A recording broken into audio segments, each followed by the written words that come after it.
Loving one another. That is the most important thing we're seeing in the wake of this tragedy, is just how many people are pouring into the lives of those impacted. Let's head outside, show you a live look around town. We've got a flood watch until 9 p.m. And I'm really hoping we're going to start seeing this trend unfold of this atmosphere finally drying out and see a little bit more of what we're seeing right now at Morgan's Wonderland Camp, and that's blue skies. You can see downtown looks a little hazy, as does our airport camera. Nice picture over Calaveras Lake right now. Some sun fighting through on this Tuesday afternoon. Highs today, you can see where the rain fell. Look at Floresville hitting 97.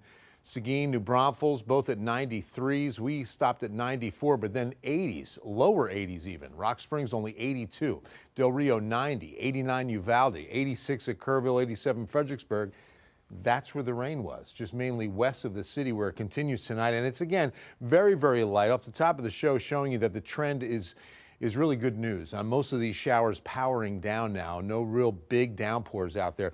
We did have one. This is where Vanessa Croy spent most of the day, Camp Wood on the Nueces River.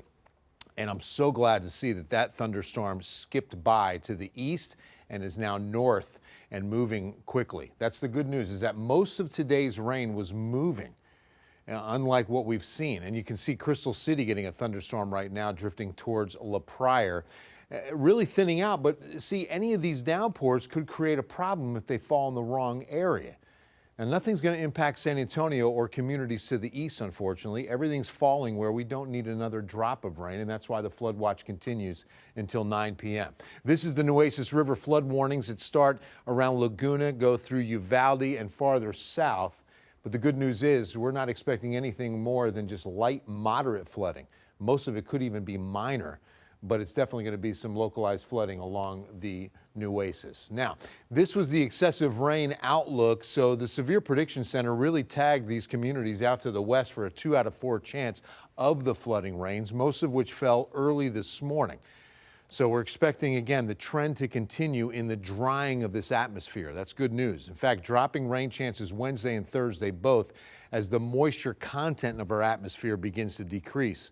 For now, we're going to get a bunch of Gulf moisture to move in. This is the system that we're watching. It's over northern Florida right now. So because the area is on land, we're not expecting strengthening in the next 10 to 12 hours. But once it gets over the northeastern Gulf, that could actually be by midday tomorrow, we start seeing this strengthen, and a 40% chance this system becomes Tropical Storm Dexter. Right now, it's producing winds of about 30 miles per hour, moving west at 9.